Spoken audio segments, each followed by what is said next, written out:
Welcome to ma'am की class, जहाँ होती है टीचिंग इजी और इंटरेस्टिंग। अभी तक मेरे चैनल को सब्सक्राइब नहीं किया तो सब्सक्राइब कर लें। Let's learn in very easy way. चलो पढ़ें। Wow, last chapter. जी हाँ, व्यष्टि अर्थशास्त्र जो आप इंटर में पढ़ रहे हो उसका ये लास्ट चैप्टर है, प्रतिस्पर्धा रहित बाजार। और इसका ये वीडियो एपिसोड 1 है, यानी ये पार्ट 2 या 3 पार्ट में कंप्लीट होगा, वो आगे पता चलेगा। आई होप कि 2 पार्ट में कंप्लीट हो जाए।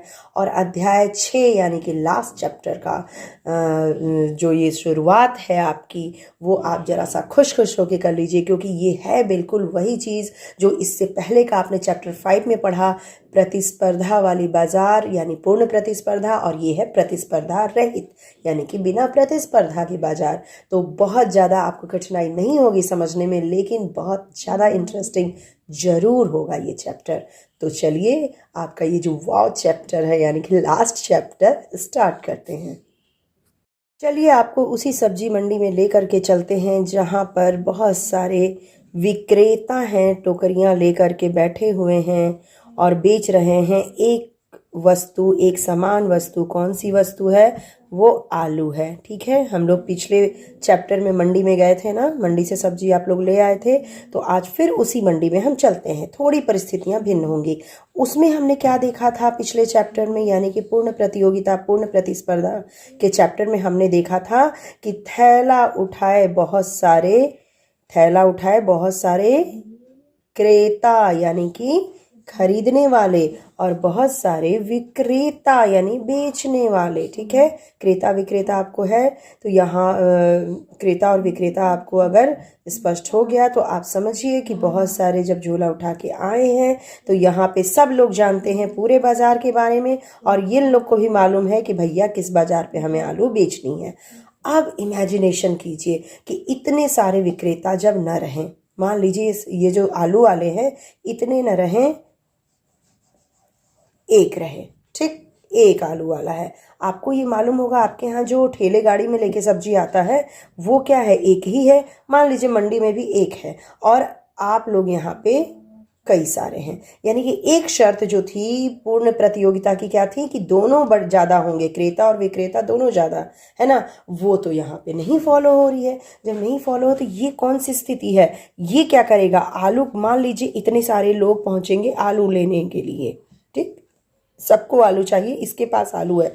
अब ये सोचेगा कि अरे इतने सारे लोग जब मांग रहे हैं तो क्यों ना आलू का जो कीमत है, आलू की जो कीमत है वो अपने मन माफिक रख ली जाए। यानी कि आलू जो कि पूर्ण प्रतियोगिता बाजार में 4 रुपए की बिक रही थी, ये बोलेंगे 40 रुपए की पर किलो हम देंगे। 10 रुपए जिसको लेना है भाई लेगा ही इनसे, क्योंकि आलू इनके पास इतना ही है, तो इसके लिए इनको विक्रेता इसके लिए क्रेता यानी खरीदने वाले मिल ही जाएंगे। तो यहाँ पे क्या होगा? मनमाना, इनका मनमाना जो है वो चलेगा। आम भाषा में हम कहते हैं इनकी मनमानी चलेगी। तो यहाँ पर क्या हो गया? ये कौन सी है? यहाँ प्रतिस्पर्धा नहीं है, यहाँ इनके जो है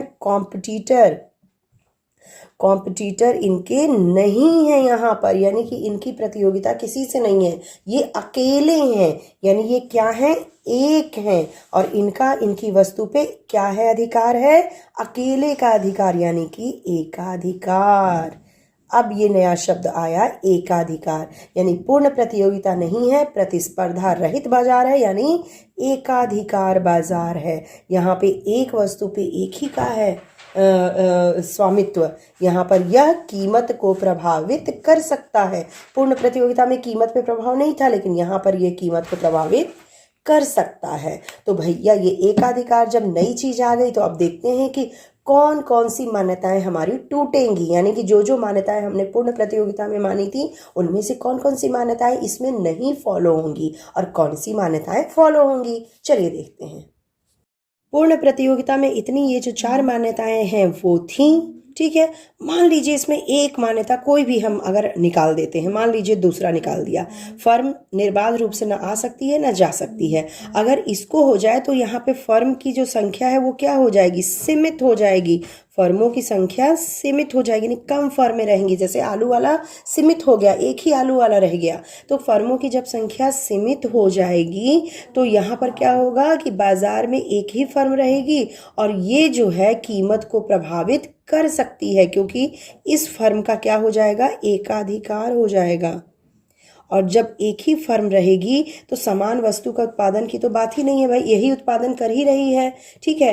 तो यहाँ पर क्या हो जाएगा कि ज़्यादा क्रेता विक्रेता भी नहीं रहेंगे। जब एक ही फर्म है तो ज़्यादा न विक्रेता रहेंगे, ज़्यादा क्रेता रहेंगे। जब एक ही आलू वाला है तो मान लो 50 लोग जाएंगे, तो क्या 50 लोग आलू उससे ले सकते हैं? नहीं, वहाँ पे खरीदने वाले भी सीमित हो जाएंगे। जब एक ही आलू वाला है तो भैया कहेंगे इतना ही है। तो जैसे एक ठेला गाड़ी में लेके आलू आए तो क्या कॉलोनी में सारे घर को देना हो तो दे सकता है? नहीं, वो लिमिटेड लोगों को देगा, जिनके पास डिमांड है या जो मांगेंगे, जो ज़्यादा दाम देंगे, जो उसका दाम पे ले ले, है ना। तो लिमिटेड चीज़ है, फर्म सीमित है, उनका एकाधिकार है, वो कीमत को प्रभावित भी कर सकती है। तो अगर एक भी मान्यता हम पूर्ण प्रतियोगिता की छोड़ देते हैं तो सारी मान्यताएं हमें छोड़नी पड़ जाती हैं, ठीक है। अब जैसे कि समान वस्तु का उत्पादन, अब समान वस्तु का उत्पादन नहीं होता है एकाधिकार में। यहाँ पे पूर्ण स्थानापन्न, जैसे हमने पूर्ण प्रतियोगिता में क्या कहा कि पूर्ण स्थानापन्न है, यानी वस्तु अगर एक है उसको दो की जगह पे यूज किया जा सकता है, दोनों इक्विवेलेंट है, दोनों बराबर है।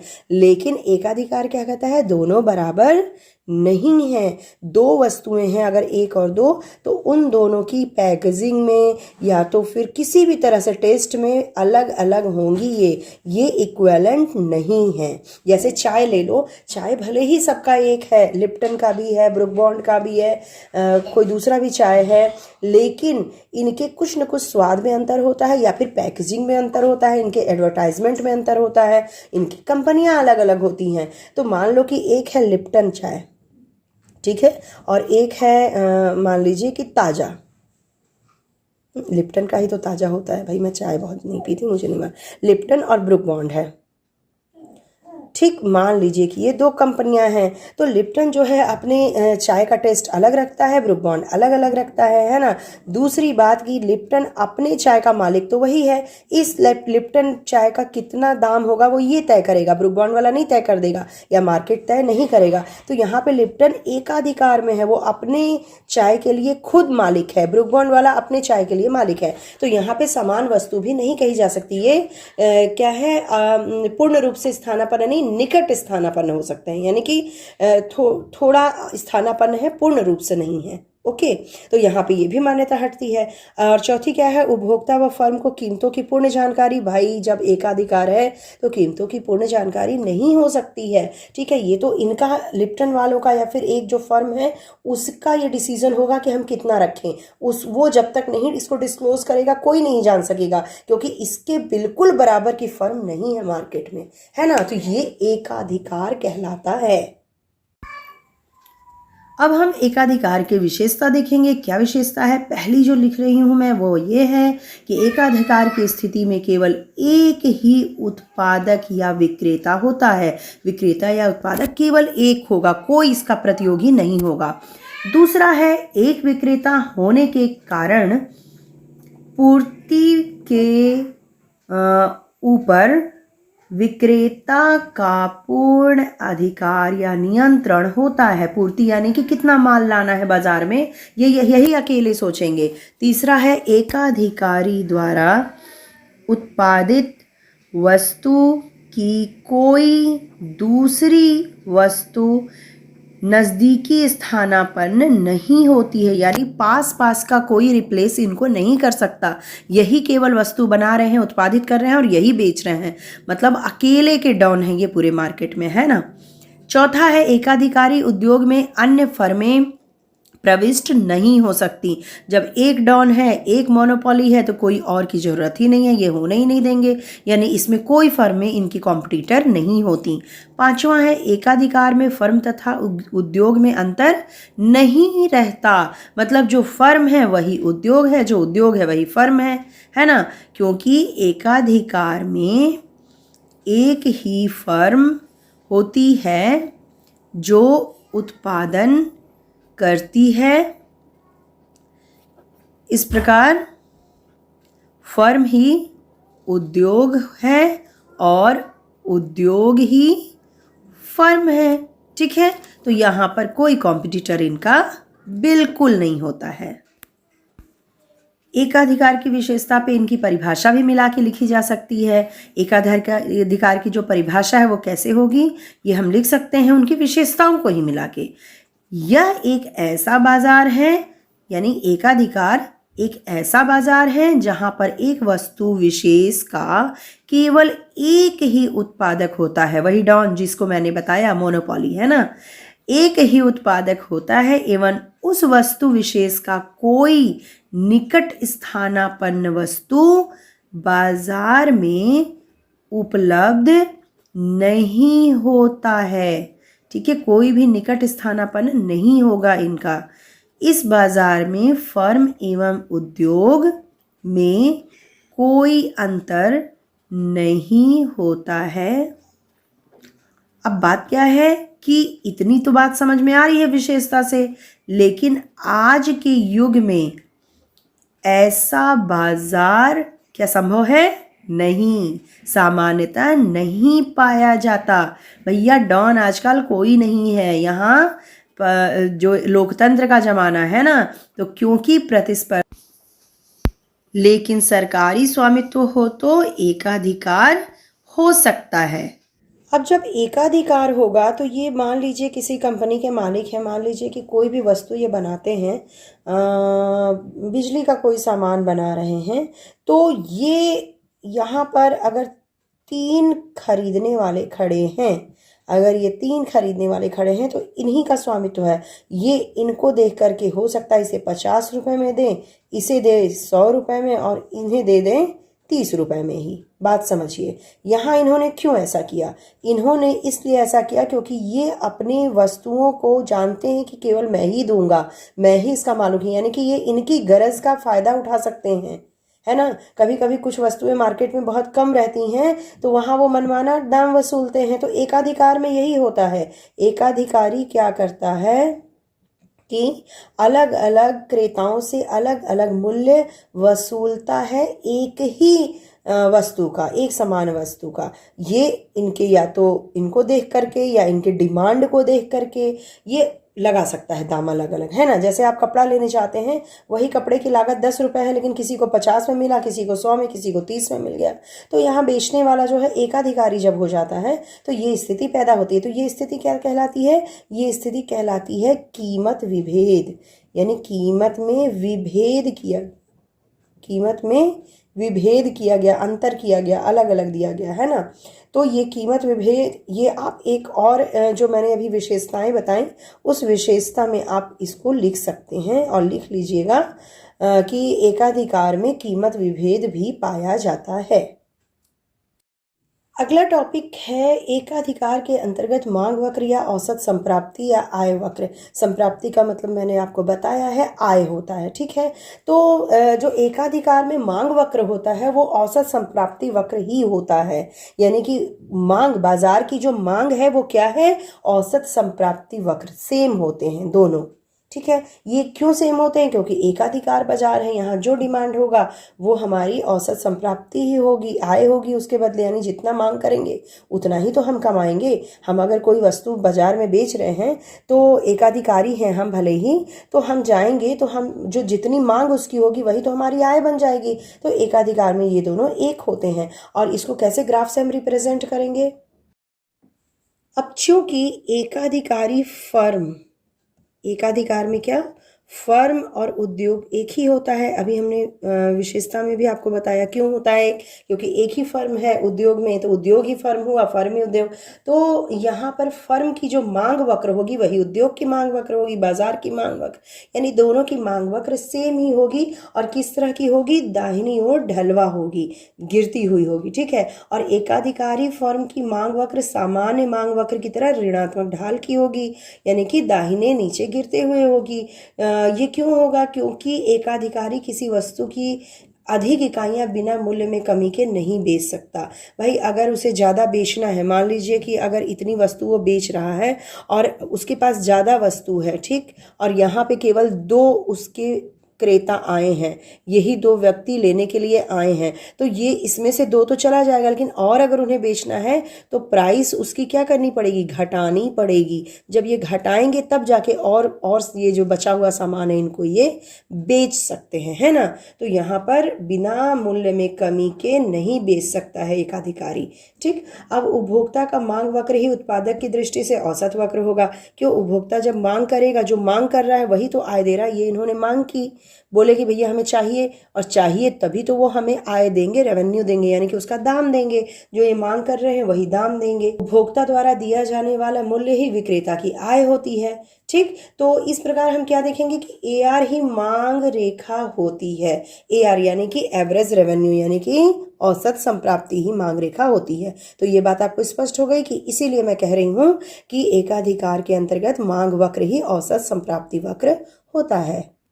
अब ग्राफिकल रिप्रेजेंटेशन कैसे होगा, यहाँ पे हम ये खींच देते हैं। इधर है वस्तु की मात्रा, वस्तु की मात्रा इस एक्सेस पे ले लेते हैं, एक्स एक्सेस पे, और वाई पे हम लेते हैं औसत आय, सीमांत आय, यानी कि average revenue and marginal revenue. अब यहाँ पर हम जो वक्र खींचेंगे ये देखिए, ये इस तरह से होता है। ये हमारा AR होता है, यही मांग वक्र, और यही AR हमारा हो गया। और MR इससे ज़्यादा स्लोपी होगा। यहाँ पे आपकी पुस्तक में दिया हुआ है प्रवणता, प्रवणता यानी कि ढाल, इसकी ढाल ज़्यादा होगी। यहाँ पे देखिए ज़्यादा खड़ी ढाल किसकी है, MR की है, AR से नीचे MR। तो प्रवणता क्योंकि MR की ज़्यादा होती है, जिस गति से ये गिरता है, AR गिरता है, उससे ज़्यादा गति से MR गिरता है ना। तो इसकी जो ढाल है वो इस तरीके से होगी। तो ये पूरा ग्राफ हमारा बनेगा, और MR भी AR की तरह सीधी रेखा होगी, और इसका जो अंतःखंड होगा मांग रेखा का ही होगा, पर इसका ढाल जो होगा मांग रेखा या औसत आय रेखा के ढाल से दुगना होगा। ये ठीक इसके दुगना ढाल होता है ना। तो MR जो है वो दुगना होता है यहाँ पर। इस ग्राफ में एक चीज़ और समझ में आ रही है कि मांग वक्र में परिवर्तन कैसे होता है। यहाँ पे हम कहेंगे, मान लीजिए कि ये हमारा डिमांड कर्व, इसको हमने माना, तो ये चीज़ जो है P अगर यहाँ पे है, Q यहाँ है, ठीक है, तो यहाँ हमें Q की मात्रा बढ़ाने के लिए P को घटाना ही होगा। P जब P से P1 पे नीचे घटेगा तभी ये Q से Q1 पर बढ़ेगा, है ना। तो मात्रा बढ़ाने के लिए, बेची जानी मात्रा बढ़ाने के लिए क्या करना होगा, प्राइस को घटाना होगा। ये भी एक इसकी विशेषता है। ठीक, और सीमांत आय औसत आय से कम होता है। सीमांत आय जो होता है यानी मार्जिनल रेवेन्यू, वो औसत आय से कम होता है। एक अधिकारी को अपनी वस्तु की मांग बढ़ाने के लिए कीमत जब कम करनी पड़ती है तो औसत आय और सीमांत आय दोनों कम हो जाते हैं, और सीमांत आय औसत आय से भी कम होता है। अब यहाँ पे एक हम इसका चार्ट ले लेते हैं तो ये बात और स्पष्ट हो जाएगी। इस चार्ट में बाजार मूल्य 100, 90 और 80 इस तरह से है। बेची गई इकाइयाँ 2, 3, 4 है, ये दी गई हैं। तो कुल आय कितनी होगी, तो 100 गुणे 2 यानी कि 200 कुल आय हो जाएगी। और इस वाली वस्तु की कितनी हो जाएगी, 270 हो जाएगी। 9 3 27, ठीक है, 8 जो कि 32 यानी कि 320 हो जाएगी। अब AR कितना होगा, AR आप जानते हैं कि टोटल AR क्या होता है, AR is equal to TR बट्टे कितना होता है, इकाइयों की संख्या है। इस तरह से जब हम इसको 200 भागे 2 यानी कि 100 AR हो जाएगा हमारा, यह 90 हो जाएगा और यह हो जाएगा 80। जब चौथी इकाई से भाग देंगे हम, ये चौथी इकाई से भाग देंगे 320 का। अब MR क्या होता है, ये ठीक माइनस हो जाता है पहले वाले से, पहले वाले में कुछ भी नहीं होगा। और यहाँ पर क्या हो जाएगा, यहाँ पर हो जाएगा 70। 200 और माइनस 270, इस तरह से हम 270 में से 200 घटाएंगे तो 70 हो जाएगा। यहाँ पर क्या होगा हमारा, यहाँ 50 हो जाएगा। ठीक है, तो यहाँ पे घटा के हम इसको, तो यहाँ हम क्या देख रहे हैं, AR तो है, AR घटते हुए है, और MR जो है उससे भी ज़्यादा घट के है। तो इसका जो ग्राफ बनेगा वो ठीक इसी तरह से बनेगा, है ना, यानी कि MR इससे नीचे होगा। दैट्स इट, इतना आप समझिए। और एक चीज़ और याद रखिए कि MR का ढाल जो है वह AR से दुगना होता है। हमने पहले पढ़ा है परिवर्तनशील अनुपातों का नियम, वहाँ हम टी आर को देखते थे और यहाँ पे ए आर होता था और एम आर जो है वो इस तरह से होता था। तो जहाँ टी आर मैक्सिमम होता था वहाँ एम आर ज़्यादा होता था और उसके बाद फिर एम आर क्या होता था, नेगेटिव ऋणात्मक हो जाता था और ये पहले इसके नीचे ही रहता था, उसके बाद यह ए आर जो है इस तरह से ढाल का, स्लो ढाल का बन जाता था। तो हमने वहाँ पे जिस तरह से देखा था वही चीज़ है, यानी कि यहाँ पे निष्कर्ष जैसे अगर हम निकालें तो क्या निकाल सकते हैं, जब टी आर में वृद्धि हो रही हो, टी आर में वृद्धि हो रही हो तो सीमांत संप्राप्ति धनात्मक होती है, तो एम आर क्या होता है, पॉजिटिव होता है। जब टी आर मैक्सिमम हो यानी कि अधिकतम हो तब हमारा एम आर क्या होता है, वह शून्य होता है, 0। ठीक, और टी आर जब ह्रासमान स्थिति में हो यानी कि घट रही हो, यहाँ वृद्धिमान है और यहाँ ह्रासमान हो, तो एम आर हमारा क्या होता है, वह हमारा नेगेटिव होता है। ठीक है, तो ये चीज़ हमें देखनी है और ये इसके नीचे रहता है औसत संप्राप्ति के। ए आर भी यही इसमें टेंडेंसी होगी, ए आर में भी, लेकिन ए आर से ये क्या होगा, कम होगा और इसी के फलस्वरूप हमें कैसा डायग्राम मिलता है एकाधिकार में, इस तरह का डायग्राम मिलता है। ठीक, एम आर जो है वो ऋणात्मक भी हो सकता है, ए आर जो है वह इस तरह से ढाल का होता है, एम आर इससे ज़्यादा स्लोप का होता है। यहाँ पे हम देखें तो अगर हम यहाँ पर ले लें ए बी, तो ए बी ज़्यादा होगा। ठीक है, तो एम आर यहाँ क्या होगा, M R is equal to A R, slope के मामले में स्लोप इसका ज़्यादा होगा। ठीक है, तो ये बात आप याद रखेंगे। अब सीमांत संप्राप्ति यानी कि मार्जिनल रेवेन्यू यानी कि एम आर और मांग की कीमत लोच यानी कि ई के बीच में, इलास्टिसिटी ऑफ डिमांड जो है, मांग की कीमत लोच के बीच में हम संबंध देखते हैं कि इसमें क्या संबंध होता है। तो यहाँ पे इसको केवल इतना याद रखना काफ़ी है आपको, और ये ग्राफ याद रखिएगा, ये जो चित्र है इसको बना लीजिएगा कि जब एम आर जो है वह ऋणात्मक होता है, कब, जब इलास्टिसिटी जो है वह 1 से कम होती है। जब इलास्टिसिटी यानी कीमत लोच जो है वह 1 के बराबर इकाई होती है तो मार्जिनल रेवेन्यू कितना होता है, 0 होता है। ठीक है, यहाँ है। और जब मांग की लोच इकाई से ज़्यादा होती है तो मार्जिनल रेवेन्यू क्या होता है, धनात्मक होता है। यहाँ से यहाँ तक इलास्टिसिटी जो है यानी कीमत लोच जो है वह 1 से अधिक है, 1 के बराबर है तो 0, और 1 से कम होने लगी तो मार्जिनल रेवेन्यू 0 हो जाता है। अब इनके बीच का संबंध भी थोड़ा सा हम अगर देख लें, इलास्टिसिटी ऑफ प्राइस जो है वो अगर हम यहाँ पे देखते हैं बराबर ए आर बटे A R minus M R होता है, ये याद रखिए। अब अगर यहाँ पर हम इसको सॉल्व करते जाएं, या यहाँ पर E P into A R minus E P into M R बराबर क्या हो जाएगा, ए आर बच गया इधर, ये दोनों इधर को चले गए ना, इससे मल्टीप्लिकेशन होके। अब यहाँ पे हम ए आर को निकाल लेते हैं तो अंदर क्या बचता है हमारा, अंदर बचता है ई माइनस 1, ए आर हमने एक साइड पहले कर लिया, चलो हम इसे कर ही लेते हैं। ई पी ए आर ये इधर को आया यानी माइनस ए आर, और ये इधर को गया यानी ई पी एम आर। यहाँ पर हम ई पी को एक साइड निकाल लेंगे, ये ई एम है। ठीक है, यहाँ पर हमने क्या कर लिया, ए आर को निकाला तो यहाँ बच गया ये ई है। ई पी यानी इलास्टिसिटी जो है माइनस ए आर निकल गया, यहाँ 1 बचेगा बराबर ई पी एम आर। ठीक, यहाँ पे इतना हो रहा है। तो इस प्रकार हम यहाँ पे क्या देख रहे हैं कि अगर हम एम को अकेले कर दें, एम को एम आर को देखें यानी मार्जिनल रेवेन्यू को देखें तो क्या हो जाएगा हमारा, A R E P minus 1 बटे ई पी। समझ गए बात को, यानी कि एम आर जो है हमारा वो इस तरीके से हो जाएगा। तो ये सूत्र हालांकि आपके कोर्स में नहीं है, बट इसको आप समझे रहेंगे तो बाय द वे आ गया, या फिर आगे के फर्दर स्टडी के लिए आपके लिए ये जानना जरूरी है। बाकी आप ज़्यादा से ज़्यादा ये चीज़ अच्छे से समझ लें कि ये किस तरह से एम आर की स्थिति क्या होगी और यहाँ कीमत लोच की स्थिति क्या होगी, और इसको इस तरह से आप रिप्रेजेंट कर सकते हैं। अब हम देखेंगे कि एकाधिकार में फर्म किस तरह से संस्थिति में होती है और कैसे कीमत का निर्धारण होता है ना। तो कीमत का निर्धारण के लिए दो विधि है। पूर्ण प्रतियोगी फर्म की तरह एकाधिकार में भी दो तरीका है। कौन कौन सा है? एक तो है TRTC विधि, यानी कि TRTC विधि में क्या होता था, इसमें हम जानते हैं कि पूर्ण प्रतियोगिता में भी हमने देखा था और इसमें भी ये चीज़ लागू होती है कि कोई भी एकाधिकारी जो है वो अपने TR को अधिकतम करना चाहेगा और TR माइनस TC करके वो क्या करता है, यहाँ पे प्रॉफिट कमाता है ना।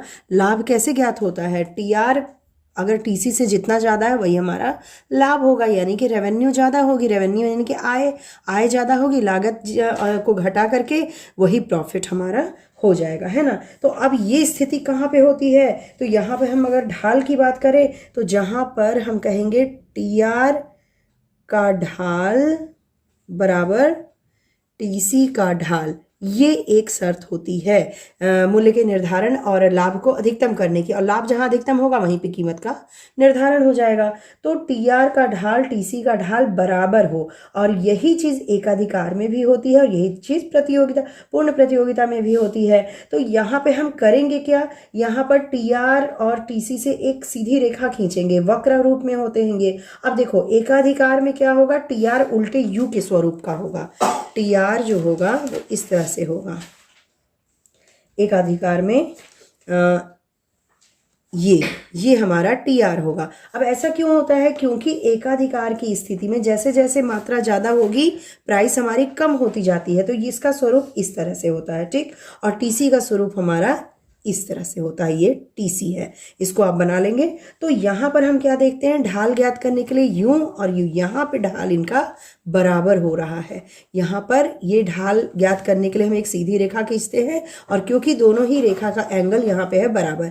इधर अगर देखेंगे तो ये बराबर नहीं है, इधर को है, ये इधर को जा रहा है। इधर देखेंगे तो ये इधर को जा रहा है, ये इधर को। जहाँ पे ये दोनों समानांतर रेखाएं होती हैं वहीं पे हम ढाल को बराबर मानते हैं। तो यहाँ पे ढाल बराबर है, अतः यहाँ पर जो हमारा संस्थिति होगा वो होगा, यहाँ पे हमारा इक्विलिब्रियम निर्धारित हो जाएगा और क्वांटिटी निर्धारित हो जाएगी, और इसी के अकॉर्डिंग फिर हमारा जो है वह प्राइस आएगा, ठीक है। तो यहाँ पे ढाल देखने के लिए हम इस तरीके से इस्तेमाल करते हैं, सीधी रेखा का समानांतर हुई और यहाँ पे ढाल बराबर हो गया, ठीक है। तो यहाँ हमारा संस्थिति निर्धारित हो गई। दूसरी विधि है MCMR विधि, MR-MC विधि। इसका मतलब क्या है, दूसरी विधि है MCMR या MR-MC विधि। इसका मतलब क्या है, देखिए TR का जो ढाल होता है, सबसे पहले तो ये समझ लीजिए MC और MR जिस तरह से पूर्ण प्रतियोगिता में हमने देखा कि जहाँ पे ये दोनों बराबर होते हैं वहीं पे निर्धारण हो जाता है संस्थिति का, वहीं पे कीमत का निर्धारण हो जाता है। यानी एक एकाधिकारी फर्म लाभ को अधिकतम करने के लिए क्या करती है, वो हानि पे तो बेचेगी नहीं, तो वो क्या करती है, सीमांत लागत और सीमांत आय की तुलना करती है। सीमांत लागत और सीमांत आय की तुलना करती है, और जहाँ पे ये चीज़ें बराबर हो जाती हैं वहाँ पे वो संस्थिति का निर्धारण हो जाता है। अब एक चीज और हम जानते हैं कि TR बराबर क्या होता है, TR का ढाल बराबर होता है, TR का ढाल ही हमारा MR होता है, ठीक है, मार्जिनल रेवेन्यू। और TC का ढाल क्या होता है, मार्जिनल कॉस्ट होता है, ठीक है। यानी TC का ढाल MC होगा यानी मार्जिनल कॉस्ट होगा, और TR का ढाल मार्जिनल रेवेन्यू होगा। अब यहाँ पे जहाँ पर MR बराबर MC हो, देखो अभी हमने यहाँ क्या किया, ढाल बराबर यानी कि MC बराबर MR, उसी को कहते हैं, ढाल ही को कहते हैं MR और MC। तो यहाँ पे दोनों जहाँ बराबर होंगे, और साथ ही एक पहला शर्त तो ये हो जाएगा, दूसरा शर्त क्या होगा, MC का ढाल MR के ढाल से अधिक होना चाहिए, यानी कि MC का ढाल MR के ढाल से अधिक होना चाहिए, यानी ये तीव्र प्रवणता की होनी चाहिए, ठीक है। तो अधिकतम लाभ वाला उत्पादन यहीं पर निर्धारित हो जाएगा। इसे एक चार्ट से और भी स्पष्ट कर लेते हैं। यहाँ पे हमारा जो है वो दिया हुआ है, यूनिट दिया हुआ है, 6 यूनिट है। एमआर जो है यानी कि इससे जो मार्जिनल रेवेन्यू है वो दी हुई है, और जो कॉस्ट है वो दिया हुआ है। ये तो कंपनी जानेगी कि भैया मैंने कितना कॉस्ट लगाया और कितनी आय मिल रही है। अब वो लाभ की गणना करेगी, तो लाभ यहाँ पे है, जैसे प्रति इकाई लाभ, ये है प्रति इकाई लाभ। तो यहाँ पे है 7 है, मतलब 10 माइनस 3 7 हो गया, 9 माइनस 5 यहाँ पे 4 हो गया, है ना। इसी तरह यहाँ 2, 8 माइनस 6 2 हो जाएगा, यहाँ 7 माइनस 7 0 हो जाएगा, यहाँ माइनस 4 हो जाएगा, और यहाँ माइनस 8 हो जाएगा। अब कुल लाभ देखते हैं, तो पहले में 7 लाभ हुआ, फिर 7 4 11 लाभ हुआ, उसके बाद फिर 13 लाभ हुआ, उसके बाद 13 हुआ, यहाँ पर 9 हो जाएगा, 13 माइनस 4 हो जाएगा तो 9 हो जाएगा, और 1 हो जाएगा। ठीक है, 9 माइनस 8 हो गया। तो यहाँ कुल लाभ आप देखिए कहाँ अधिकतम है, पहली पे, दूसरी पे, तीसरी पे नहीं, चौथी पर। यानी चौथी इकाई पर क्या हो रहा है, लाभ अधिकतम हो रहा है, लाभ अधिकतम। और यहीं पर क्या हो जाएगा, इनका जो एकाधिकारी फर्म है वो अपने लाभ को अधिकतम करने के लिए चौथी इकाई तक उत्पादन करेगी, यानी कि संस्थिति जो है यहाँ पर निर्धारित हो जाएगी, कीमत का निर्धारण हो जाएगा। अब हम एकाधिकार फर्म की संस्थिति और कीमत का जो निर्धारण है वो काल के हिसाब से करते हैं। अल्पकाल में क्या है, तो अल्पकाल में असामान्य लाभ, सामान्य लाभ और हानि की भी स्थिति हो सकती है। क्यों? क्योंकि देखो एकाधिकार में फर्म जो है या तो फिर कीमत को निर्धारित करके उसके अकॉर्डिंग अपना उत्पादन करेगी, या उत्पादन को निर्धारित करेगी और कीमत अप डाउन होंगे। तो ये दोनों ही चीज नहीं करना चाहती। यहाँ पे होता क्या है, एकाधिकारी फर्म को 2 निर्णय लेना पड़ता है, मूल्य निर्धारण का और उत्पादन के स्तर का निर्धारण का। तो ये दोनों ही चीजें वो निर्धारित करते हैं। तो ये क्या करती हैं, एक चीज को कांस्टेंट रख के दूसरे का निर्धारण अपने आप कर लेती हैं। ठीक है, तो यहाँ पर ये सब बातें एक साइड, और दूसरी साइड ये है कि अल्पकाल में किस तरह से ये निर्धारण करेंगी। तो अल्पकाल में मान लीजिए ये जो है स्थिति किस तरह से होगी, ये है। ठीक, ये हमारा AR है और ये हमारा MR है, और यहाँ पर शॉर्ट टाइम का जो MC है, S लिखा हुआ है शॉर्ट, यानी कि अल्पकाल का MC जो है हमारा। ठीक, ये इस तरह से दिया हुआ है। यहाँ पर हमें मालूम है MC बराबर MR यहाँ पर हुआ है। यहाँ हमारा क्या निर्धारित हो जाएगा, मात्रा। इधर मात्रा हम लेते हैं और इधर क्या लेते हैं, मूल्य और लागत लेते हैं। तो इसके अकॉर्डिंग हमारा जो मूल्य निर्धारित कहाँ होगा, ये AR जो मिला है हमें, यानी कि P यहाँ हो जाएगा। तो यहाँ पर हम क्या कर रहे हैं, एक और ग्राफ लेंगे SAC अगर हम लेते हैं, मान लीजिए कि इस तरह से शॉर्ट टर्म का एवरेज कॉस्ट। तो ये हमारा क्या कह रहा है कि लगा तो भैया इतना, प्राइस इतना है, इतना लगा और इतना हमें मिल रहा है। ठीक है, यहाँ पर हम एक लाइन इसके परपेंडिकुलर इधर को खींचेंगे, एक लंबवत डालेंगे। यहाँ पे ये क्या कहता है कि AC जो है वह लगा इतना और प्राइस इतना मिल रहा है, यानी कि ये जो पूरा है, यहाँ मान लीजिए E है और ये F है और यहाँ P1 है। तो P1 FE ये क्या है, हमारा असामान्य लाभ है। लाभ कैसे नहीं होगा, लाभ ही तो होगा। ये यहाँ पर देखिए AC लग रहा है इतना लेकिन मिल रहा है इतना, यानी EF जो है वो हमारा जो है लाभ है, EFP1P या फिर PP1FE।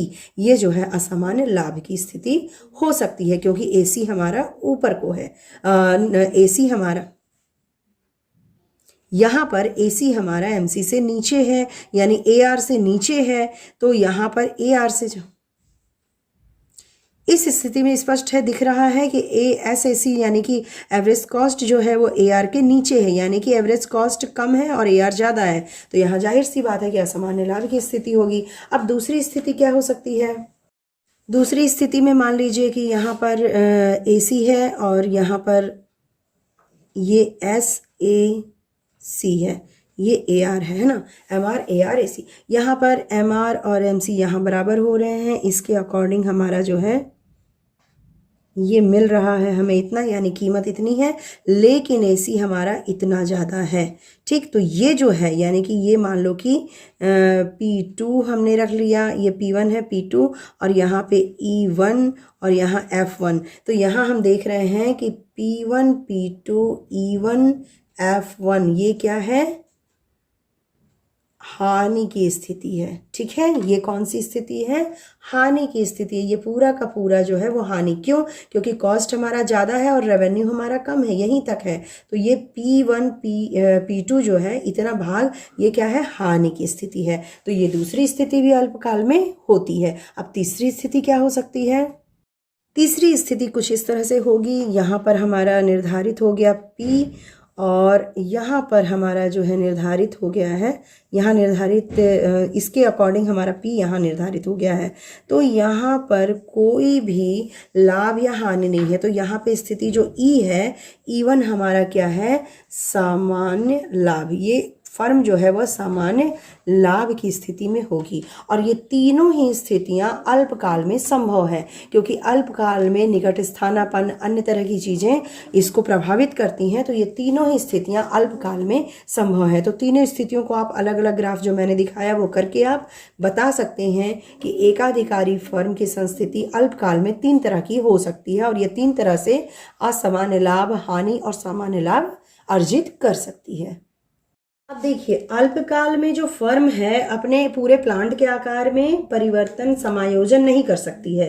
ठीक है, तो उसको जो दिया हुआ प्लांट है, जो मशीनें हैं उसी पे कार्य कर रही है, इसीलिए उसको क्या होता है, हानि भी मिलता है, लाभ मिलता है, सामान्य असामान्य। लेकिन दीर्घकाल में फर्म जो है अपने प्लांट को समायोजन कर ले और क्या करना चाहेगी, असामान्य लाभ अर्जित करना चाहेगी, है ना।